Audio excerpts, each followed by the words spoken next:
All right. Trying something new, man. Trying to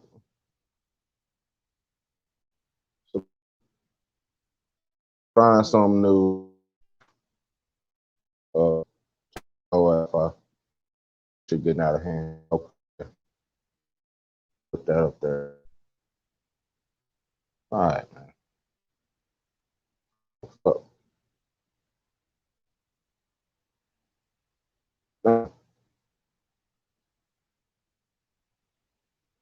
all right, hold up.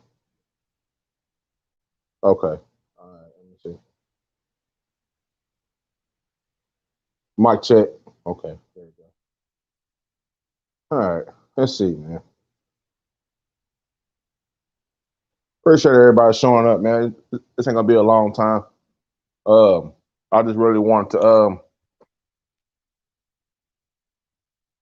take a walk down through Daniel Prude's case and mistreatment of people with mental illness. You know what I'm saying? If you don't know anything about Daniel Prude, he had a mental episode. Not I won't say about mental episode, not the right word for it, but fuck it. I got a whole story. Go through it right now. Hold on.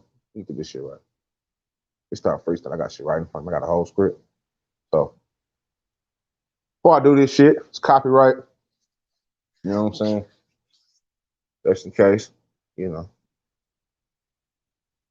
Shout out to everybody in there. Shout out to everybody watching.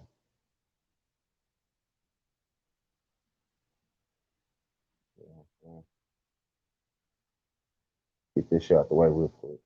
Trying to hold this shit up. All right. Before I get into it, it says Suicide Prevention Month. So, do what you can to help, do what you can to spread awareness and shit like that. You know what I'm saying? And here's the hotline. If anybody needs the hotline, it's right there. You know what I'm saying? Let's get right into the story. Not gonna be here for a long time. All right, so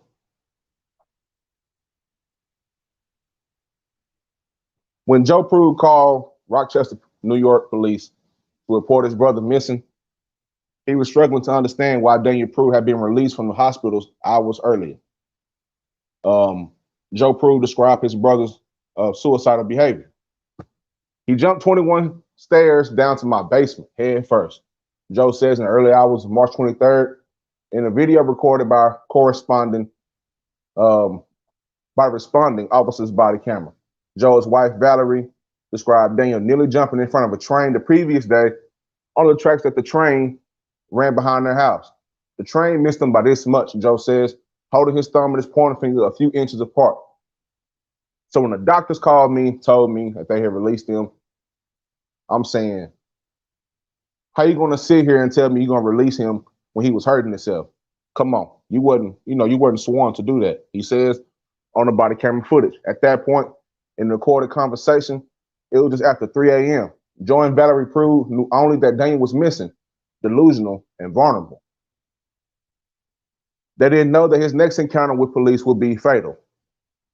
Police would find Daniel minutes later, naked, acting irrationally. Because he spat in the direction of officers and allegedly said that he had the novel coronavirus.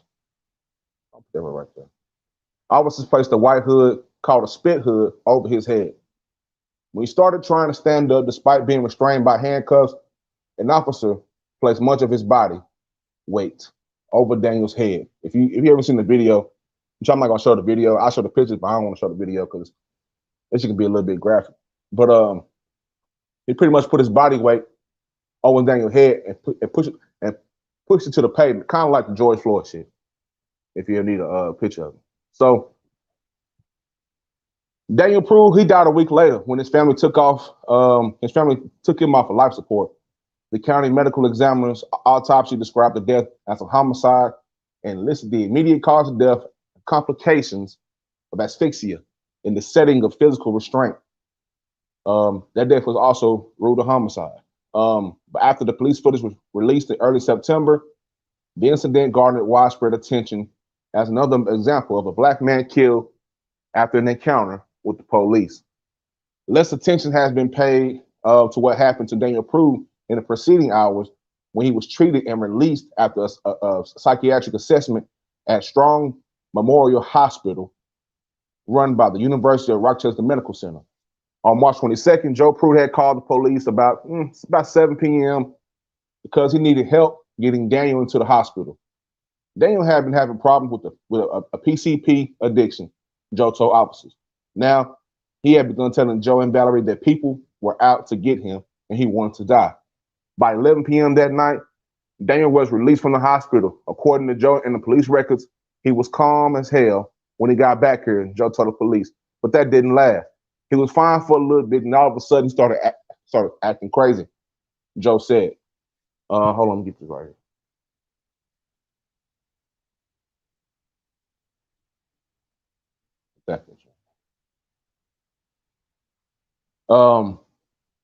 He told police later that Daniel asked him for a cigarette, and when he went to get one, Daniel took off running. He was barefoot, wearing only a tank top and long johns in 30-degree weather. It was cold as fuck. You know what I'm saying? We're talking about upstate New York. He was gone, track star status. He hauled ass like Carl Lewis, Joe said.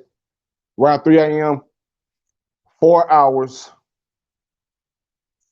Let me see. 4 hours after his release.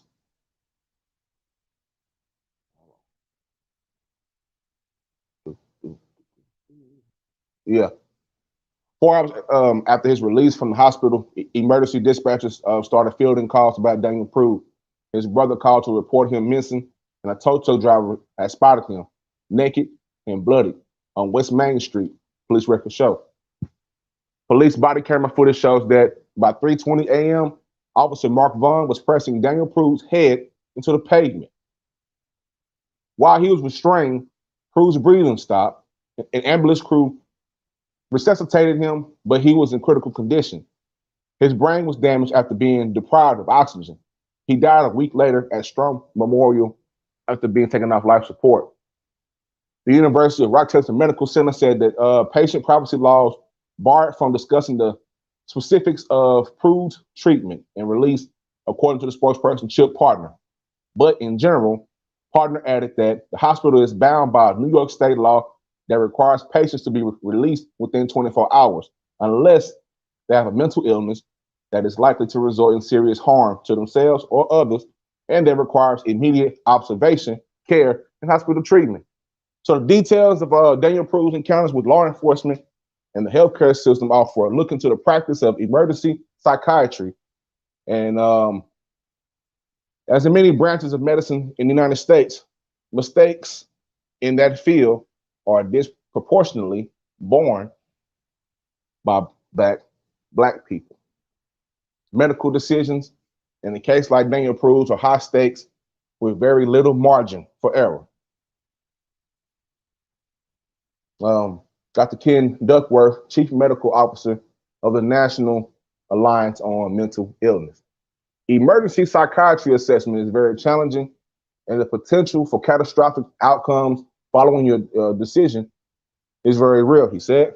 So the hospital where Daniel Prude died has faced scrutiny before over its treatment of psychiatric patients and discharge procedures. Okay. In April 2018, federal inspectors found security officers at a hospital at the hospital that had used law enforcement restraint techniques against a pediatric psychiatry patient, breaking her arm and sending her to the emergency room. Months later, this shit going. Let's see. Months later, inspectors found the hospital discharged the patient who was in the emergency room. Salute to everybody in the chat. I see y'all in here. Let me get my shit off real quick, you know, nigga.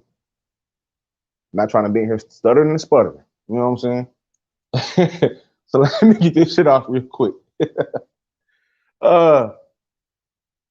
Months later, inspectors found the hospital discharged a patient who was in the emergency room with a history of dementia and multiple medical problems, despite a discrepancy in her address between her medical record and the information she had gave hospital staff.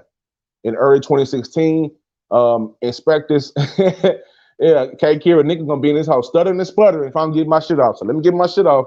You know what I'm saying? I'm gonna let everybody in. We're gonna have a good time. You know what I'm saying? Ain't gonna be here for a long time, but we can try to have a good time. You know what I'm saying? The last thing the nigga ain't trying to do is get hung up off some T's, P's, H's, and K's and shit. Nigga be here and sound like a fucking mixtape. All right, so in early 2016, inspectors found that the hospital staff had placed patients in ankle and wrist restraints without in order to do so, placed another patient in restraints without documenting when the restraints were released. Restraints are meant to be used only with the physician's order, and federal rules require precise documentation of their use. None of these incidents at Strong Memorial Hospital garnered media attention at the time they happened or at the time the reports were made public. Because, you know, all they care about, you know, is shit like, oh, he was on drugs, so we have to, you know what I'm saying? When the whole story before was if he was in the right care, if he had the right care, if they would actually took time to take care of him, this whole shit wouldn't have happened. If they would listen to his brother and his sister-in-law, you know what I'm saying? His brother and sister-in-law was looking out for him. Think about it. Your brother just jumped head first down 21 flights of stairs. Let that shit marinate a little bit. Can you imagine jumping out 21 flights of stairs head first? Can you imagine doing that shit feet first? Let alone head first? You know? His brother damn near got run over by a train behind his house. You know what I'm saying? They came out there just in time to snatch him up. So they're taking care of him. They took him in to get some care, some treatment, and they dropped him off. You know what I'm saying? They felt like all they had to do was what? Give him some medicine or give him some water, some crackers and shit, or whatever the fuck they did. Some type of hoe ass shit. You know what I'm saying? I'm not eating cake here. I'm drinking water. I've been kind of up under the weather. I think one of these nasty women got me sick, but we're gonna get through it. Don't worry about it. Ah, shit. So bear with me. So yeah, it's that fucking serious. You know what I'm saying? But the hospital spokesperson Chip Partner says that immediately after the 2018 inspection, the hospital changed its public safety protocol, eliminating the use of law enforcement techniques to manage a violent patient.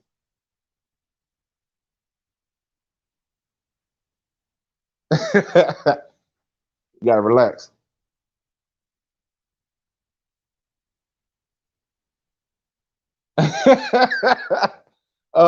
Do I got the cooties? No, I'm straight. You know what I'm saying? I'm all right. Actually, you know what I'm saying? I'm lying. You know what I'm saying? I'm big time capping over here. You know what I'm saying? Fuck y'all. All right, let's go. Shit. All right, come on, man. That shit got me breathing out my nose and shit. All right, look. Stay focused. Get this shit off. Eliminating the use of law enforcement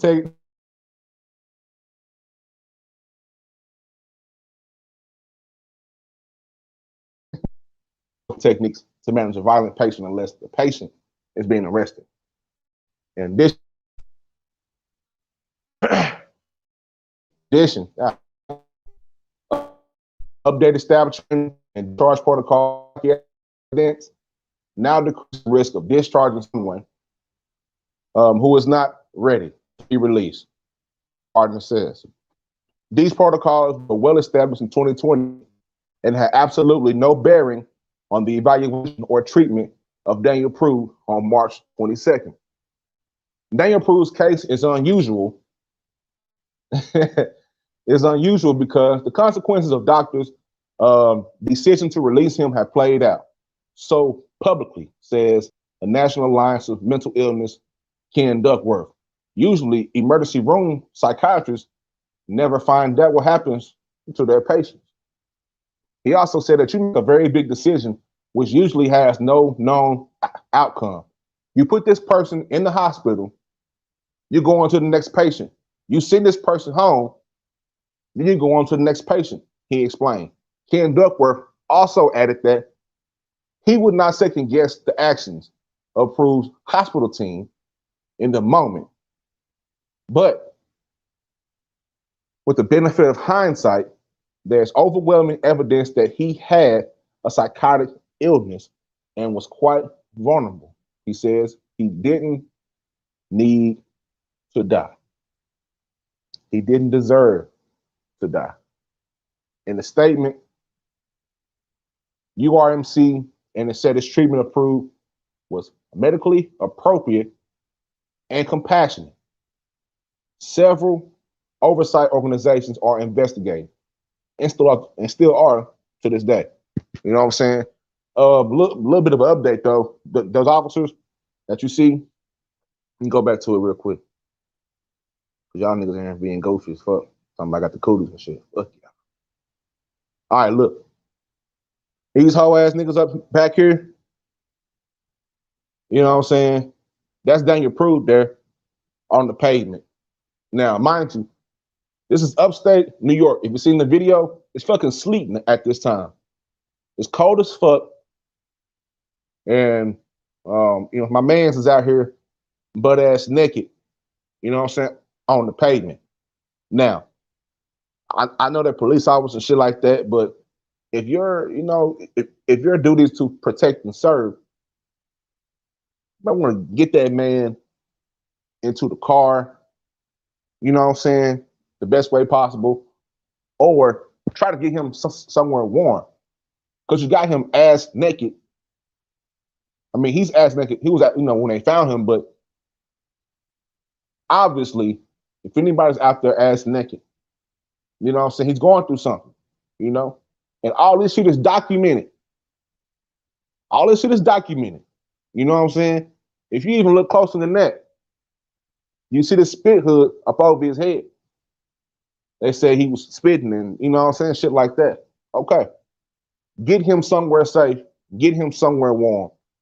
Get him somewhere where he can get the treatment that he needs. You know what I'm saying? Instead of laying him on the fucking ground. You know what I'm saying? Instead of this whole ass shit right here. Laying him on the fucking ground and it's 30 fucking degrees outside. Probably feel like 20. It's upstate New York. It's sleeting, windy and shit.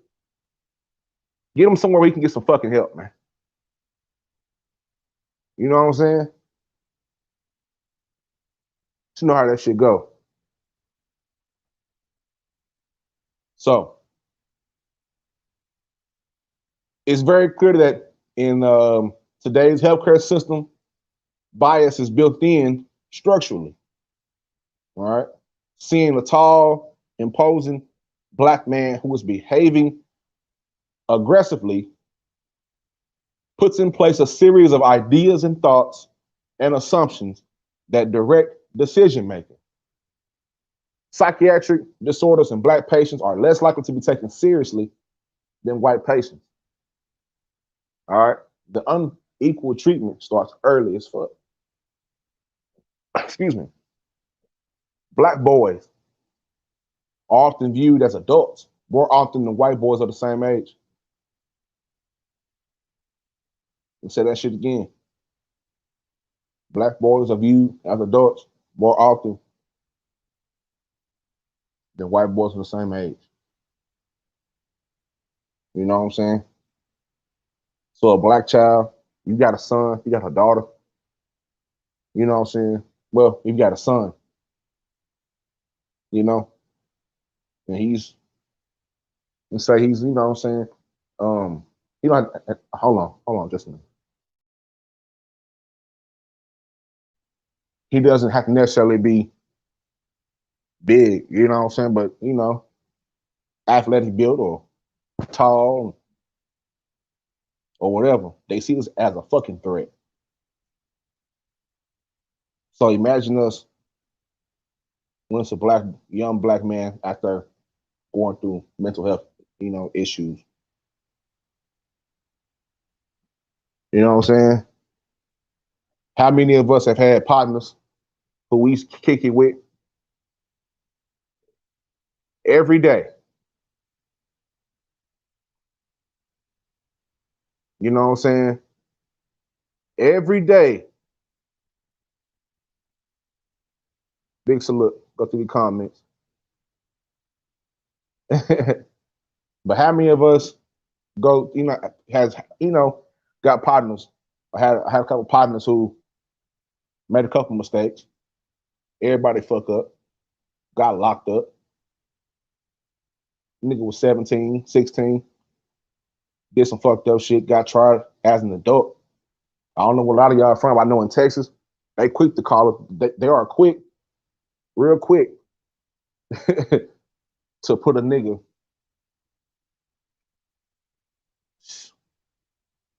charge a nigga as an adult. Shit, anywhere. You pick your city, pick your state, pick your county, anywhere. You know what I'm saying? So just imagine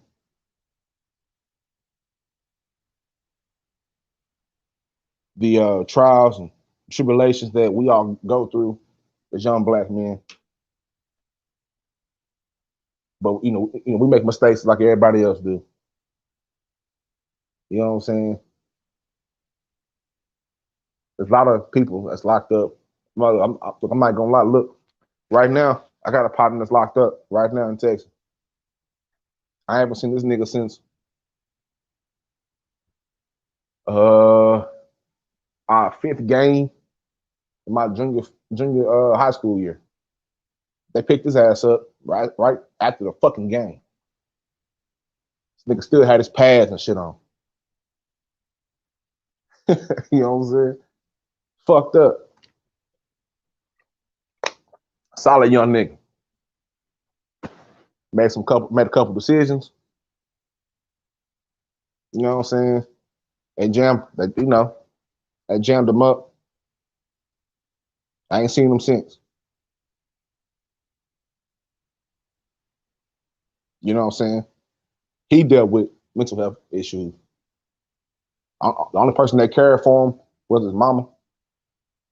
And a year before that, his mother died in a horrific car accident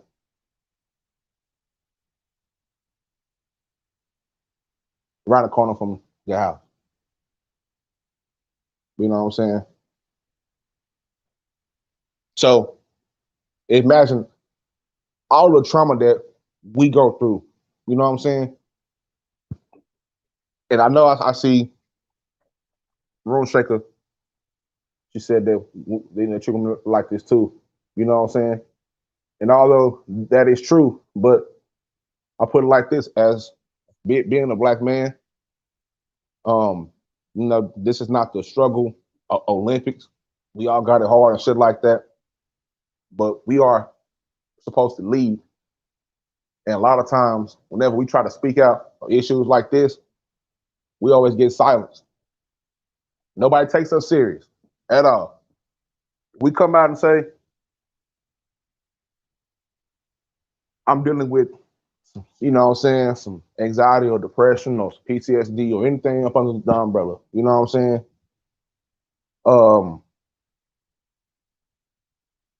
a lot of times niggas will get laughed out the fucking room. They call you weak. They say, "Oh, just get over it." You know what I'm saying? Nobody realizes that our only ways of getting our emotions and shit out is through music or violence or both. You know what I'm saying? You can take a look at, which I'm going to make a whole live about this in the future. Take a look at your favorite rapper. Take a look at a Mo3,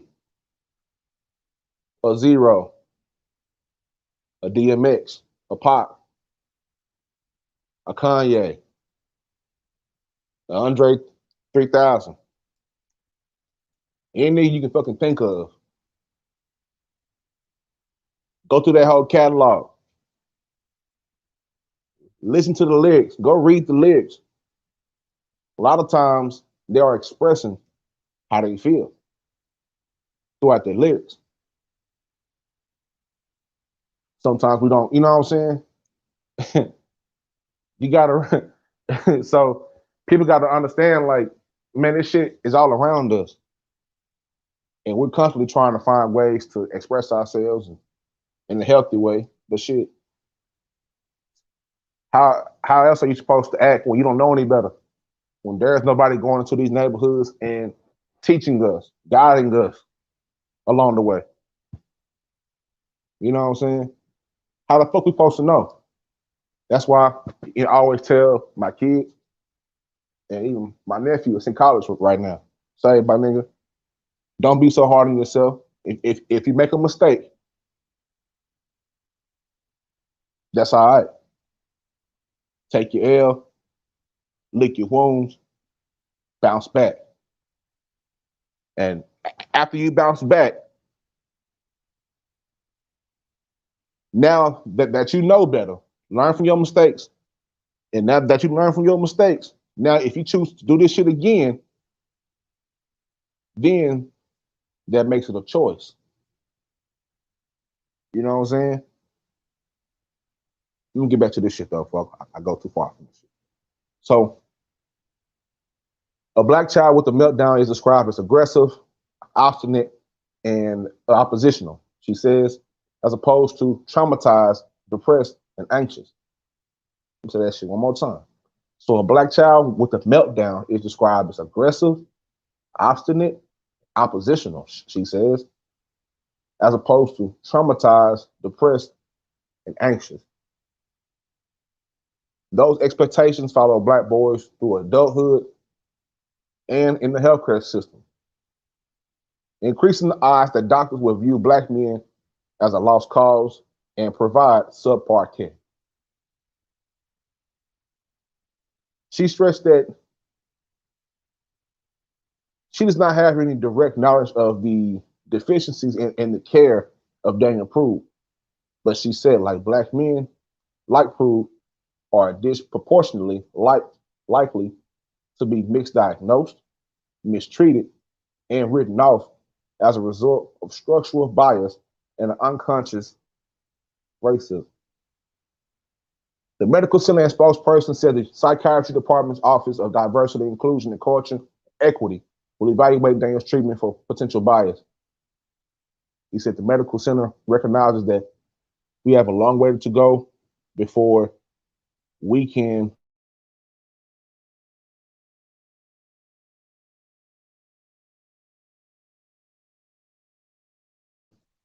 a group of University of Rock wrote in open that Daniel Prude was by our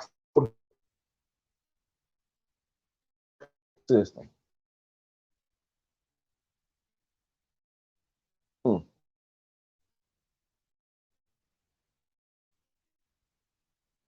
Not only do our current of healthcare holes for uh, the individuals such as Daniel to fall through, but they do so in manners which are fraught with racism, students wrote. Medical center administrators acknowledged systemic gaps in our community care for people in crisis and said they are cooperating with all the investigations that are underway to determine what we can learn from this terrible event. You know what I'm saying?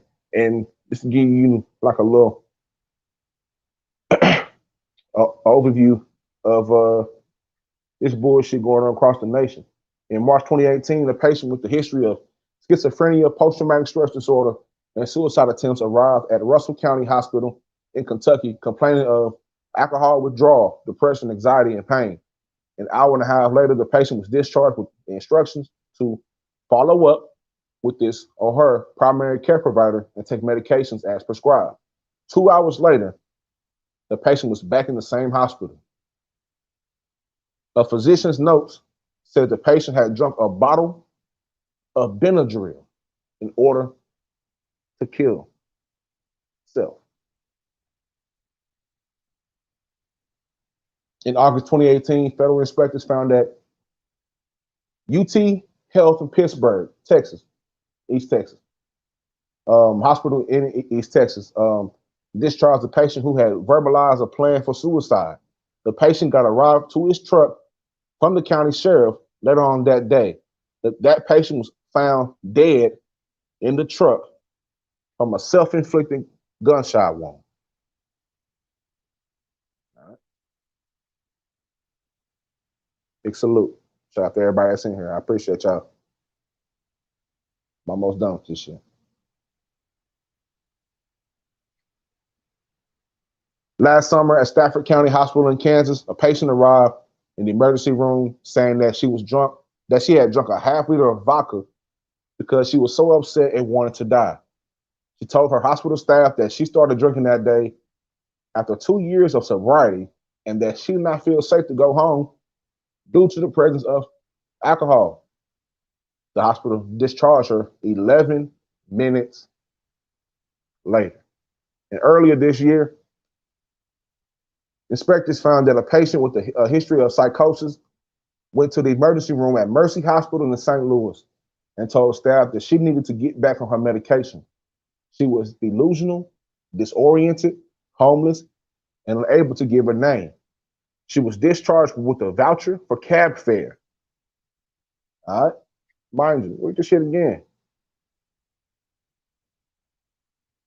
She was delusional, disoriented, homeless, and unable to give her name.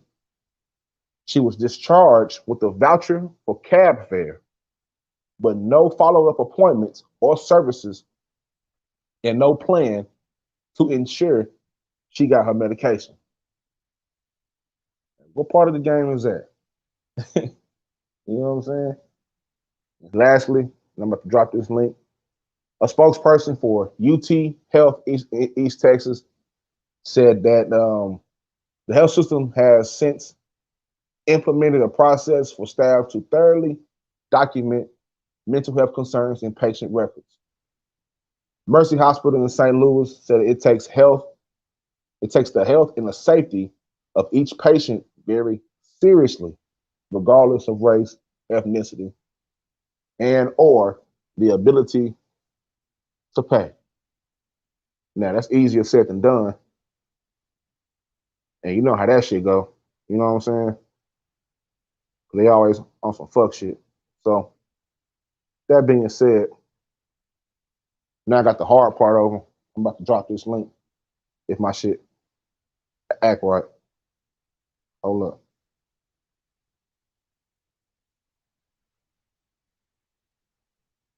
Salute to everybody that's in this hole. You know what I'm saying? Let me find this link, y'all. We can get up in there. Give me a few minutes.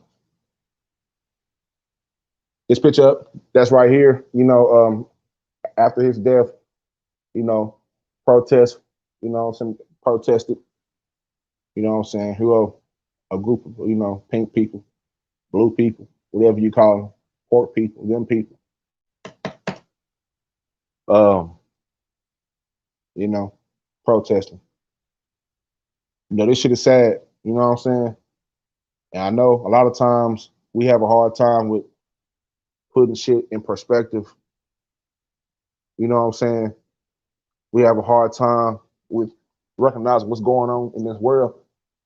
You know what? I take that back. I don't think we have a hard time realizing this. You know what I'm saying? I think we come to social media and places like this on YouTube to escape. YouTube for a lot of us is a escape, escapism. And I'm gonna get into that shit too. Some shit like this. Whatever we deal with, whatever we deal with in the outside world,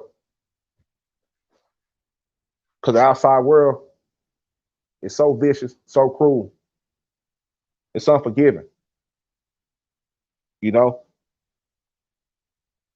So we have to be mindful of not only what we've been through, but what everybody else has been through. Like I said, you know what I'm saying? Oh, when I see people, when I started really caring about mental health, I started going through my own transgression and shit like that. I didn't come out of that office the same way. So when I see people, I see a story. You know what I'm saying? When I see people, I see a story. And that's everywhere I go. You know what I'm saying? Salute. Salute. Salute to everybody in this home, man. You know what I'm saying? Let's do a little cloud tracing right now on this home. All right, so look, man, you know what I'm saying? Um, Hold on real quick. Let me get this link, and I'll be right back.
All right, let me see.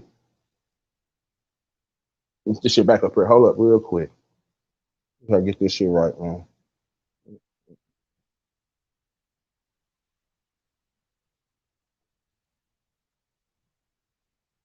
Hold up just a minute.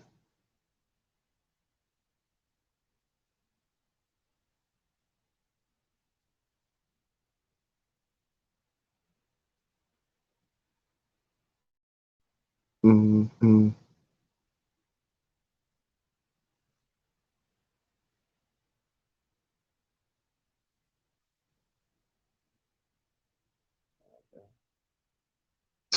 Oh, this whole tripping. Hold up, man.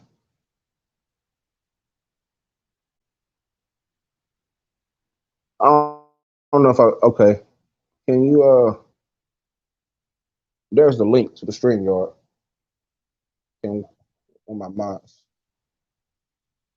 Pin that back. Hold up. I'm doing it. All right. I feel like an old man doing this shit. No goddamn well. I don't have to go back to my old form, but I just like this shit better though. But there's a link. If one of my mods in here, K Kira, can you pin that to the top? Tippy top. You know what I'm saying? Get niggas in this hole. If y'all want to call in, call in. If not, I'll say what I got to say. Get the fuck out of here. Been in for 40 minutes. I got my shit off. I gotta go. I'm not gonna lie, I don't know what the fuck wrong with me. I don't know. Hey man, You know what I'm saying? Rest in peace, my mama. She's always say, you better leave them nasty girls alone. But mama, they nasty. You know what I'm saying? Anyway.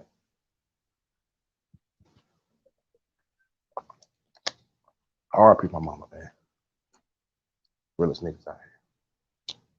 Let's see. If I ain't got nobody to pull up, you know what I'm saying? Hold on. Can I do it right here? The link is in there. I don't know if it's pinned because I'm going off of one screen. Trying something different. But if not, you know what I'm saying? I go ahead and say what I have to say. Yeah, man. It's case of Daniel Prude. Rest in peace to Daniel Prude. Condolences out to his family. I know a few months ago, like I said, the officers put these whole ass niggas back on the screen. They were found, or they wasn't charged. They wasn't charged at all. You know, I'm not gonna lie, man. I hate to hold on and put this shit back up there for a minute.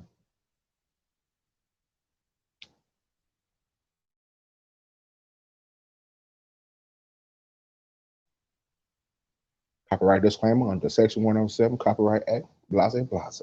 You know what I'm saying? But yeah, all these whole ass niggas right here, man. Everybody involved were not charged. You know what I'm saying? But we can learn something from this story. You know what I'm saying? Like I said plenty of times before, ain't nobody coming out to help us. Ain't nobody coming out here to save us, nigga. You know what I'm saying? Everybody think Jesus coming back and everything's gonna be all right. You know what I'm saying? All type of shit like that, but nobody coming to save us. We gotta save ourselves, do what we can to help each other up, lift each other up.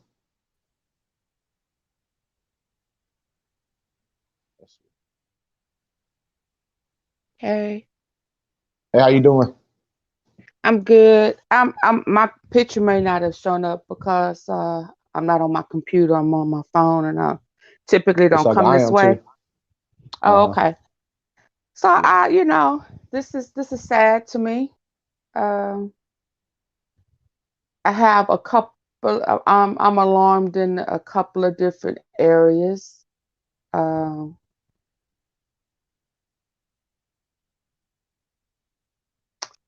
I don't want to make excuses for the police, Mm-hmm.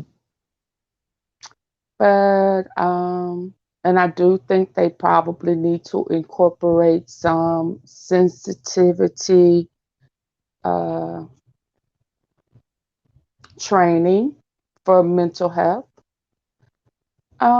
But if I was a cop, or Right. if I had a family member that was a cop who encountered the behavior, I don't know that I would go to the extreme, Mm-hmm. but on the outside looking in, we don't know what the whole um, encounter was like. Uh, we don't know if there was a threat on their life. We Mm-hmm. don't know if the strength was intense.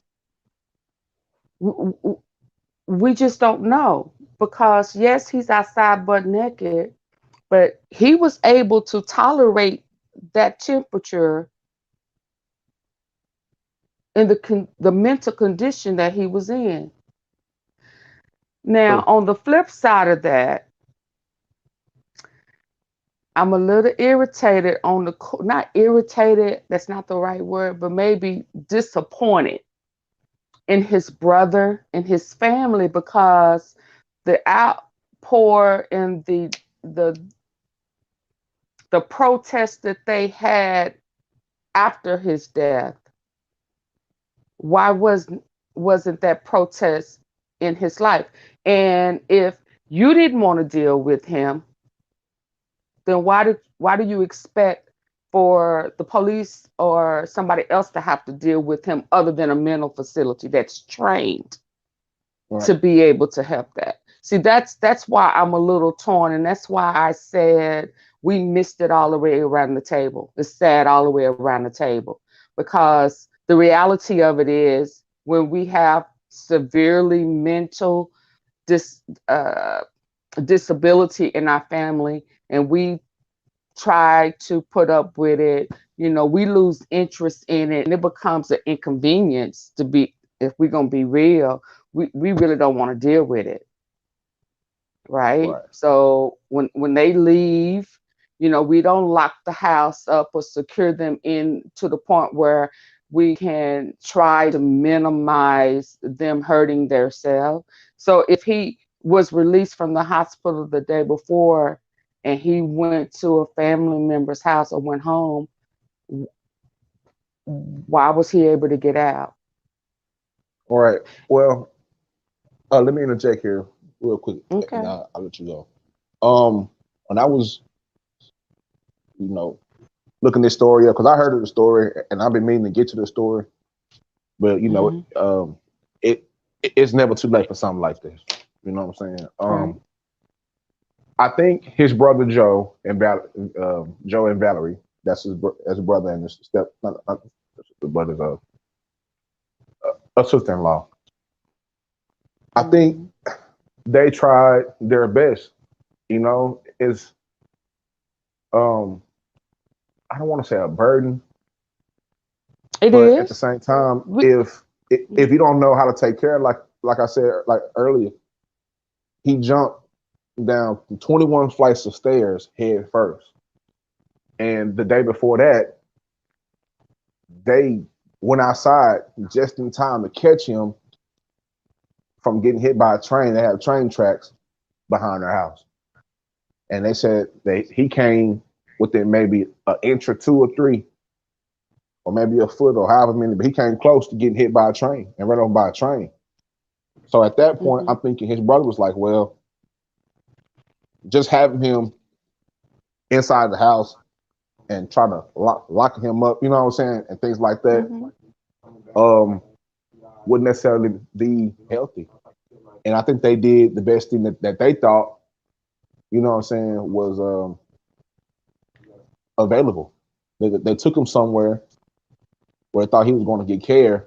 I'm not sure whether they stayed with him or not, but I think they were there with him the whole way.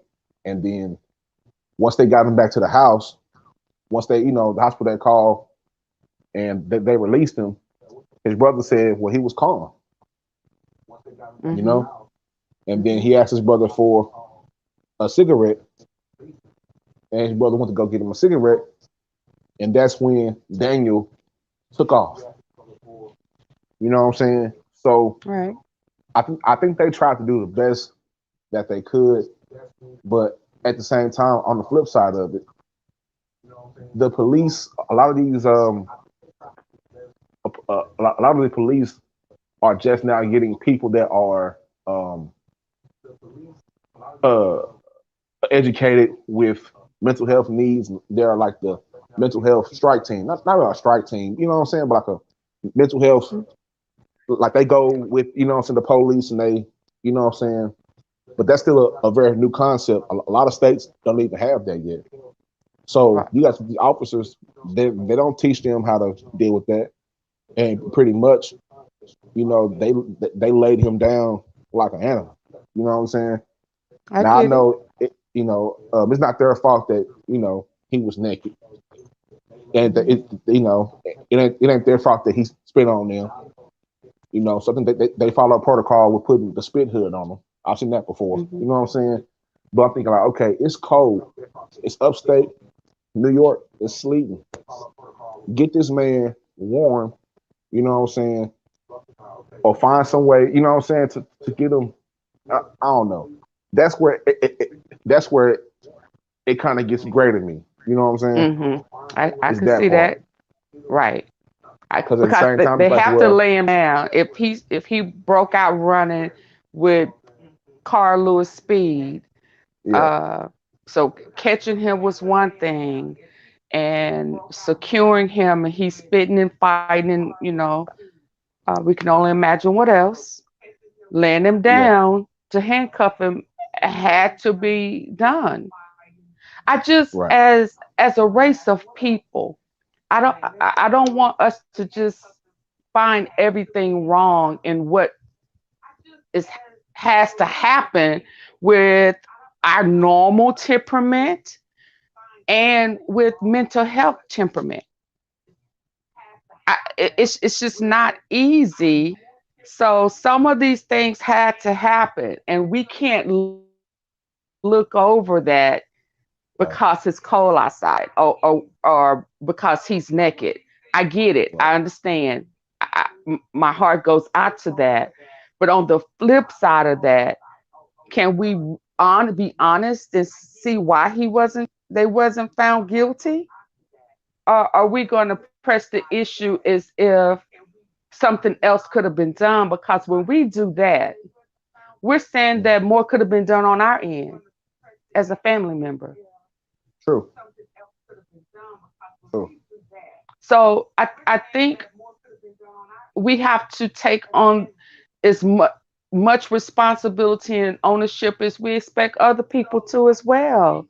But a lot of times we want other people to, we sick of it, we tired of it, let them deal with them, let them go. Ain't nobody gonna, all that type of stuff kind of sits in until something happens.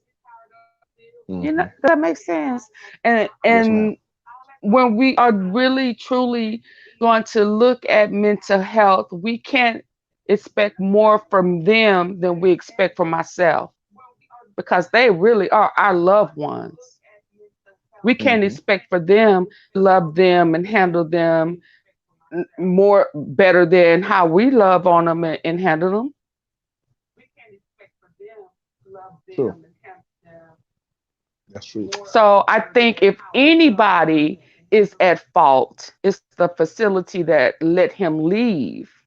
yeah, and that was one of my main points also, and the facility is at fault, but there's a history of facilities not Bruce. being equipped Mm. to handle things like this. Like I was just reading about those like few stories all over the country where people have come for help and they give them this and that, or they send them right back out there into the world. Um, and they are vulnerable. Like that lady who was homeless and she needed, what I'm saying, she came in saying that she needed care. They sent her home with a voucher for a cab. Now, where's she getting the cab to? She homeless. Yeah, so you was know, she there because she was homeless, or was she there because she really had some mental issues going on?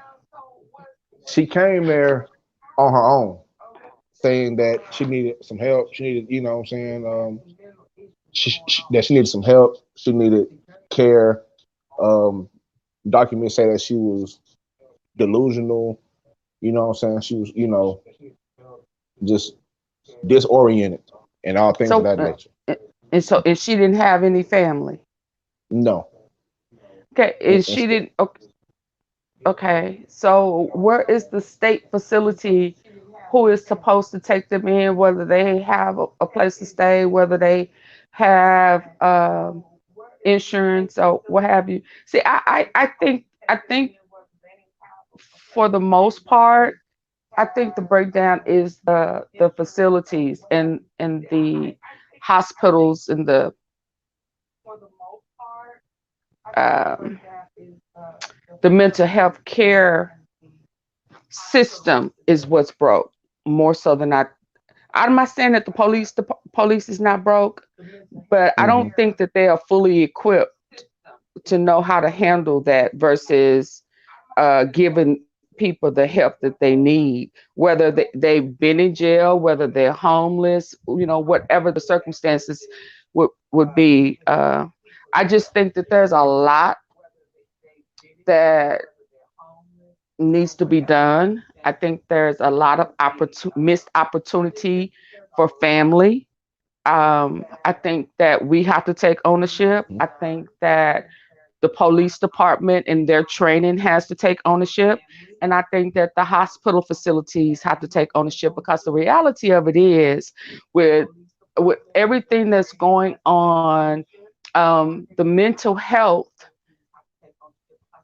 possibility, the numbers and statistics is going to probably rise before we really get through this pandemic and this this disconnect that the world is going through right now. So, where do we put our voice? This is why I love your podcast. This is why I take this part really, really serious, more so than anything, because it's been needed and it's going to increase on being needed. We got people who, it's not just white people who jump off of um, 50 50 flight out windows and stuff. Used to be that was not our choice of hurting ourselves. You know what I Right. mean? Hmm. So, but that has kind of changed now. Some of the hangings that we see are intentional. We used to think it was just, white people doing it. No. And it's been happening more often than not. So, what's in place? What are we doing? Who's telling us how to handle that? How, how much input do we put in it? Do we have a voice? Should we be picketing? Should we be vocal? Should we be in front of the facilities? I mean, what should we do? I mean, I know you don't have the answers, but that's just kind Right. of where I Well, went with yeah. this story, and it's sad. It's sad. I've dealt with it on more than one area, but I have dealt with it in my family with a Hmm. young man who said that he wasn't going back to jail. He didn't care what nobody said, but he didn't want to give up that life. So when you're Yeah. back up against the corner, Yeah. you know what I'm saying? Yeah. Most definitely. I you mean, know, and then I had another nephew who was trying to c- get me popping with the fact that they did something to him. No, no. I can't fall off into that, that scenario of making it be they did it when it was clear he said he wasn't ever going back. You know what I'm saying? hmm you know so my other nephew wanted me to fall off into that trap and get popped, but once they started saying how they knew it was, and the police was even trying to say that they felt like it was an accident that happened, it's like, no, he meant what he said, and we missed the mark. Right. Right. And We missed the mark. there's definitely a huge gray area. Like, so like I know a lot of times we all like to think about life being in black and white.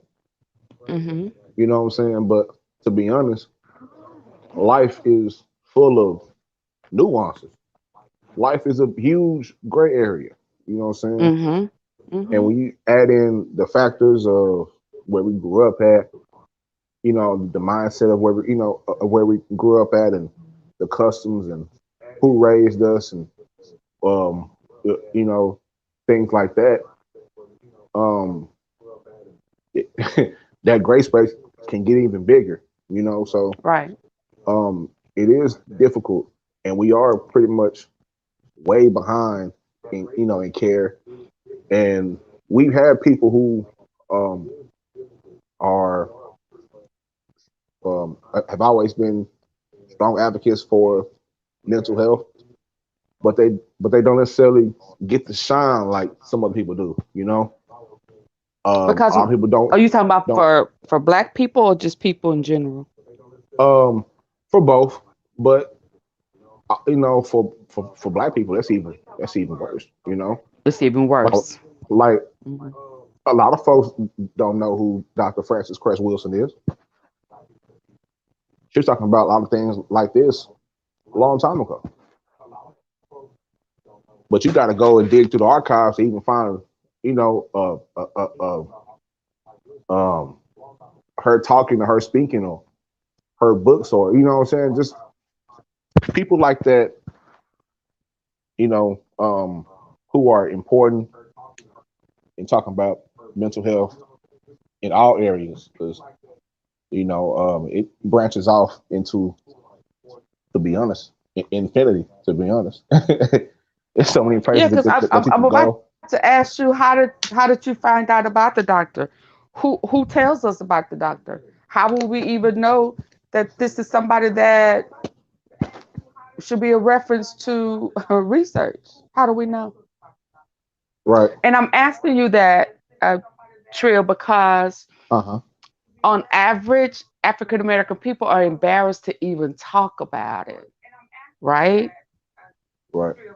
So that means that if we really don't want to talk about it and we just make it a ugly thing, or we talk negative about it or hurt people's feelings about it, then definitely we're not gonna say, let's research this. Let me take it the next step, or who do you recommend? We don't do that. So how would we know to even research? Because you have just said a name I've never heard of in my life. Wow. Yeah. Yeah. I've never heard of it. But if nobody is bold enough to even introduce us to it, we'll never know. We'll have an opinion about it, but we'll have an opinion on it based on just the way we think about it. But it won't be an opinion wrapped in facts. So Right. that's why I adore your channel, because now you have just dropped a gem. You have just gave us a seed of a name that we may have to research. Do you understand what I'm saying? Because if you Yes, if, ma'am. if nobody would have told us, we would have never known. Right.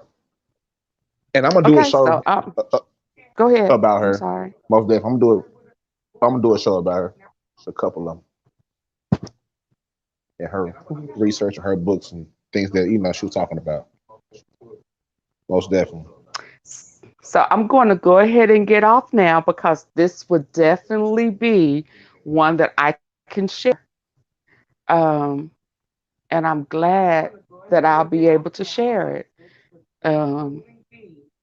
Because it has a whole bunch of hidden little gems in it that Yes, ma'am. maybe be able to help somebody who may be secretly going through it. You know what I'm saying? Yes, ma'am. And you just gave them a way to get some help. So Most definitely. kudos. Oh, Woo! and Thank you, also, Trill Pill to Heal Me. Go ahead. and also, Hmm. I'm trying to work on my expletives. You know what I'm Listen, saying? that's just I listen, I understand all of them I won't be able to, and some of them I will. Listen, I am learning to take the good with the bad. Huh? He ready for me to pick him up? You need me? Um, I'm finishing my DHA right now. Oh, you're gonna take your DHA? Okay, that's gonna make you smart. Give me some knuckles, man. All right. Thank you. Okay. Yeah, I'm big on kids taking DHA, to get their brain as sharp as can be, and to give them the energy that they need to be able to weather this storm with Mhm. school, these changes. Yeah, yeah, So they know when I'm around, okay, I'm going to ask you about that DHA. yeah. I'm gonna have a So lot that about was that him too. letting me know he was going ahead and taking his. Yeah, we need to know that. Our kids need to know that. We got kids that they gonna put ADD or whatever them letters are. That's saying that they can't focus or Yeah, they have mental disabilities. They need to be on DHA. yeah, They need to be on that. They own it, right? yeah. They on a lot They of give yeah. that supplement They up on game. to their kid. They yes, but who teaches us? And Yeah, there lies the problem. there li- There lies the who- problem. there lies the problem. There Who lies teaches the us? problem.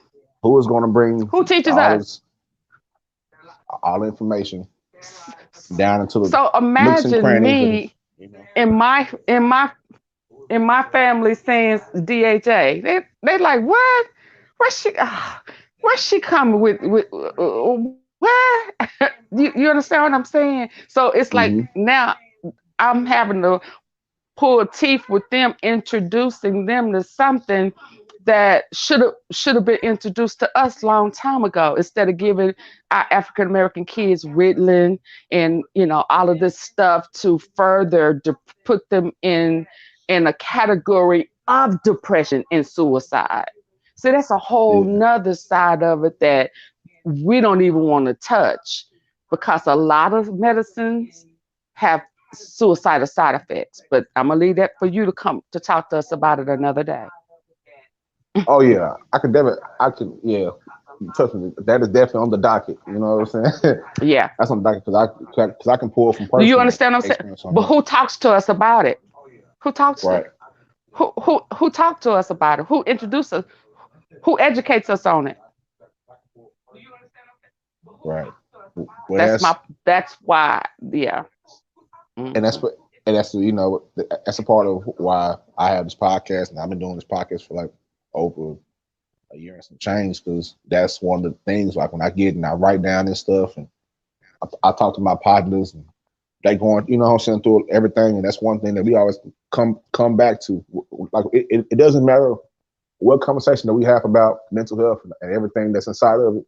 The one question we always look back to: well, who's going to tell us this? Who Hmm. is going to come and tell these young men and women in the nooks and crannies, in these hoods and ghettos and barrios and whatnot, whatever we call them? Who's going to give us this information at a young age? You know, um, Hmm. we are not. We're just not armed with that knowledge.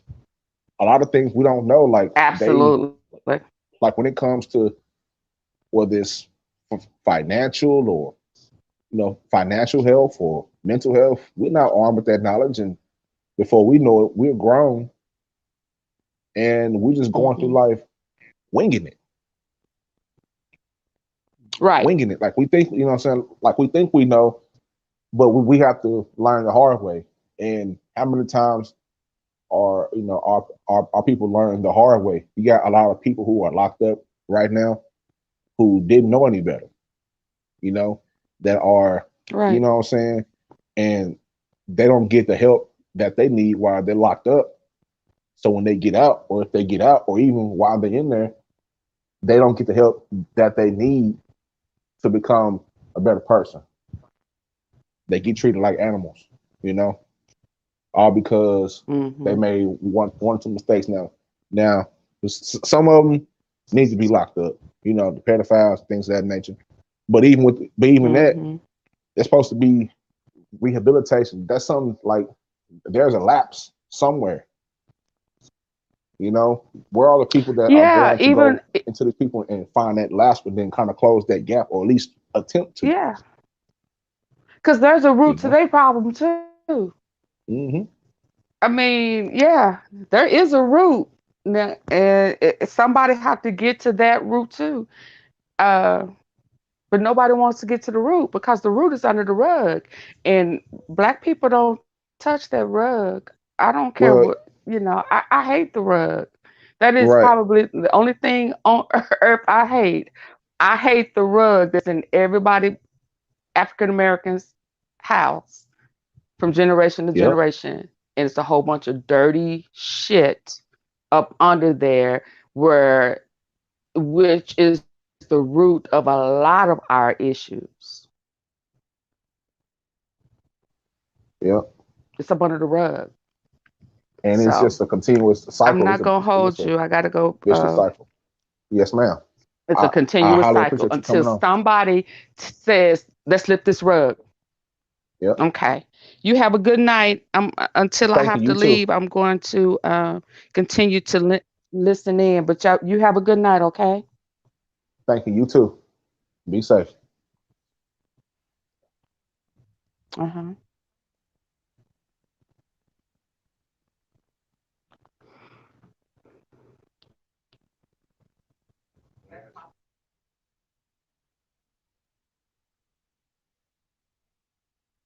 Absolutely, Keith. Yeah. Yeah. That's what it's supposed to be, though. You know what I'm saying? Like all this is supposed to be recovery. You know what I'm saying? But I'm not gonna lie, man. You know, we got to look at all sides. You know, all sides of the problem, all sides of every investigation or anything that happens. Being open, you know what I'm saying, to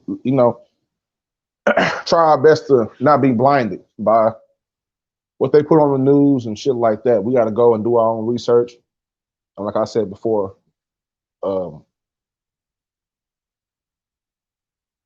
there's nobody to come and help us, regardless of where you from. You know what I'm saying? You can pick you pick your hood in any city, any state, any county. Pick it. You know what I'm saying? It's just pick it. They ain't coming to help us. Whenever they come down to our neighborhoods, they're coming to extract resources. They're coming to pull out best athletes and best entertainment and shit like that. They ain't coming in there to arm us with knowledge about mental health and you know what I'm saying? Shit like that. You know, that's why we're so attached to people like a Mo3, people like a DMX. You know what I'm saying? People like a Zero or ESTG or Yo Gotti or just pick them. You know, so like I said, one of my favorite songs, like shit, you can go back in Zero's catalog and he tells a story.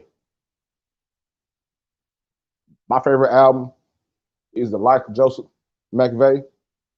Go through that album and listen to that album. He tells you about his mental health troubles. My, one of my favorite songs is by Zero. You know, of course, after I Hate You, Bitch, you know, that's the legendary song. And M16 and all that is the song that's my favorite song from Zero is Happy Feelings. If you listen to Happy Feelings once, you're going to listen to it twice. After you hear it twice, you're going to go to the Chocolate Screw version.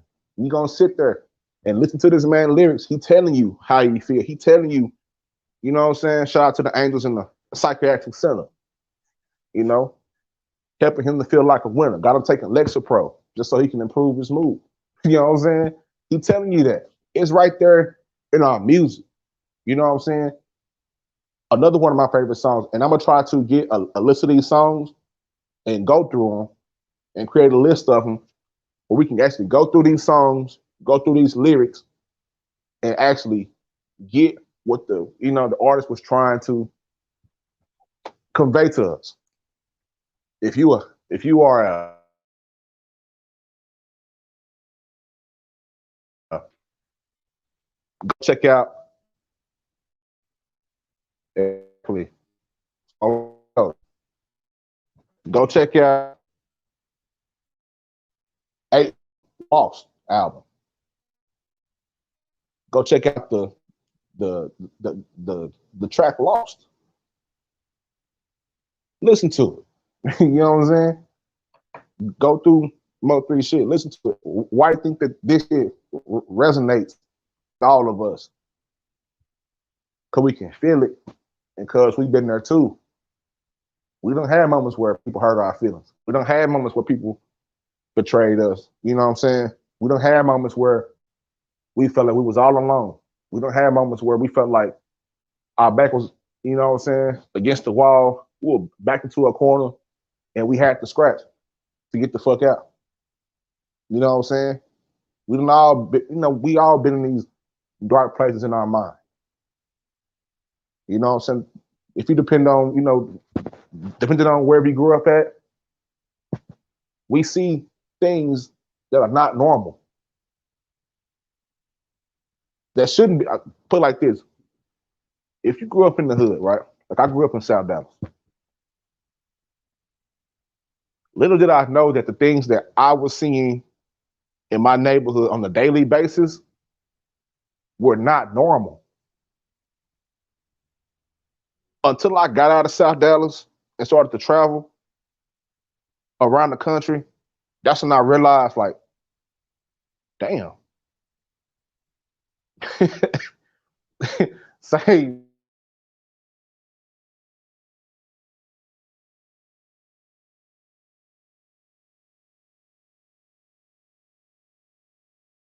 man, you know what I'm saying? Like, damn, you know what I'm saying?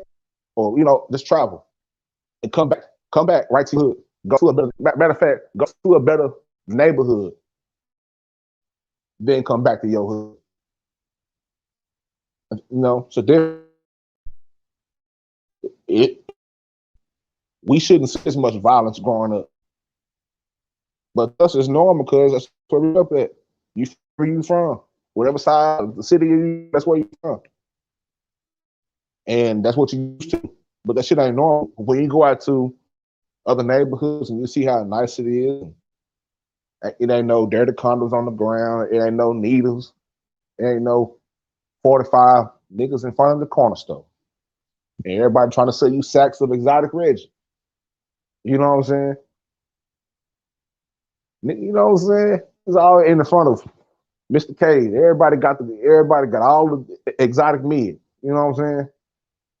Going to Little World, everybody got the exotic mid. This nigga on the left side, he asking me for 75 cents so he can go and get a Lucy. You know what I'm saying? That shit ain't normal. People need help. Every time I go back home, I see like my people hurting. You know what I'm saying? I see people hurting, people struggling, trying to find a way to get out of the bubble. Because if you sit in that bubble too long, you're gonna be, you're pretty much a part of the ecosystem, and it's hard to get out. But for a lot of us, it's hard to get out. For a lot of us, we kind of need that to keep us level, to keep shit in perspective. Like whenever I go home, I go and I sit right back on that porch where I grew up at, and I observe and I soak all that shit in. You know what I'm saying? I soak all that shit in. Trying to find ways to help, and eventually I got something that's in the works that trying to work something out where I can create something that will help. You know what I'm saying? So y'all think about that, man. But like I said, I ain't gonna be here for a long time. It's getting dark, which means almost time for I'm about to cuss, but being that I got to go off the live with Miss Fee, I'm trying not to cuss. Shout out to Auntie. You know what I'm saying? FS hours are upon us. You know what I'm saying? FS hours are upon us. You know what I'm saying? So about to go in here. You know what I'm saying? Chill out. I appreciate. Yeah, FS hours are upon us. You know what I'm saying? I gotta try to keep this clean as possible. Just like your favorite Walmart CD. You know what I'm saying?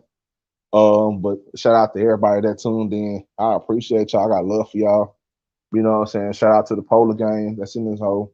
Shout out to the Punch Gang. Shout out to the Empire and any other faction of YouTube. You know what I'm saying? Everybody got a YouTube faction. Soon I will have my own. I don't have a name for it yet, but I'm thinking of one. You know what I'm saying? Of my own YouTube faction. But until then, Shout out to everybody that pulled up. Much love to y'all.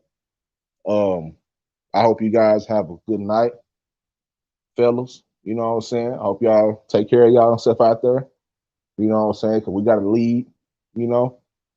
We got to lead our children. If you don't have children, we got to lead our people. And we got to take care of ourselves so we can take care of others. You know what I'm saying? Shout out to all the ladies in the house. You know what I'm saying? On the live. If you know, matter of fact, y'all get at me behind the scenes. We're going to work something out. But most definitely. Matt Baker. This is the Baker man. You know what I'm saying? This is my buddy right here, man. You know what I'm saying? But yeah. You know what I'm saying? Big salute, Matt. Shout out to you, man. You know what I'm saying? We definitely got some trucking school stories. You know what I'm saying? A lot of crazy shit that went down in trucking school, most definitely. You know what I'm saying? All type of shit was going down. But shout out to everybody that's in here. Let me run down this comment. Shout out to Roaster Toast, pulling up, Alicia B, Auntie Fee, Polar. I don't know who Capping and Trapping is, but shout out to Capping and Trapping, DJ Fuck You Sue Me, Room Shaker, K Kira, Gordos, big salute. You know what I'm saying? Running BFH, you know what I'm saying? Samadi, hope I'm saying that right. And everybody else that's watching. And Life in Motion, Max Boogie. Shout out to Max. You know what I'm saying? Shout out to Max. Right? I fuck with Max. Big time. 414 Showtime, Life in Motion, Keek. You know what I'm saying? Auntie Fee, most definitely. I'm gonna leave that right there. That made me feel all warm inside. Hey, and also, Miss Fee, I be seeing you on Instagram. You be dropping them pictures. Say you be in there looking real cute. You know what I'm saying? Might have to pull up on you for a Sunday plate. You know what I'm saying? Might have to pull up on you for a Sunday plate, Miss Fee. You know what I'm saying? Be on Instagram looking cute. Y'all look at this picture on there. Don't look at her with her little left girl. Shit. Nigga gonna pull up for that Sunday plate. All right, but anyway, look. You know what I'm saying? Phoebe over there looking cute. I be dropping my little hearts, you know what I'm saying? I'm trying not to be weird, you know, got a lot of, you know, people that maybe, you know, I feel like, oh, look at this Phoebe, girl, you better stop. Better chill out. You know what I'm saying? Better chill out, auntie.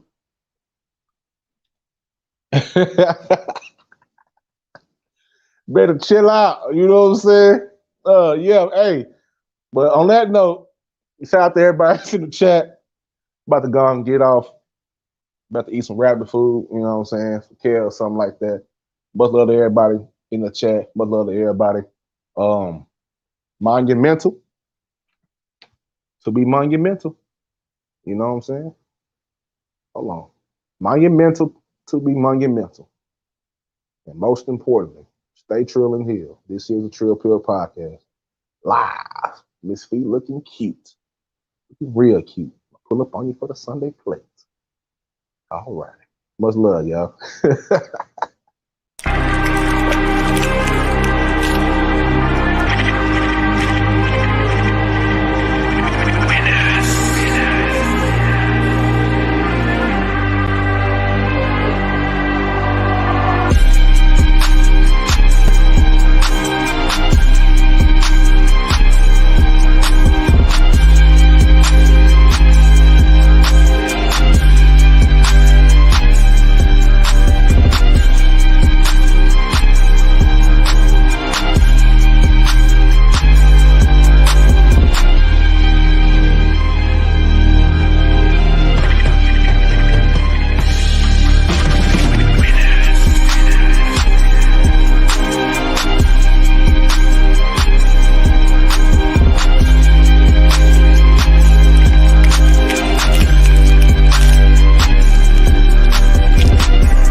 Hey, hold up, man. Hold up. Hey, let me pop my shit. Hey, I'll be hearing y'all talking about, oh, they ain't got no content over here, ain't got no content over there.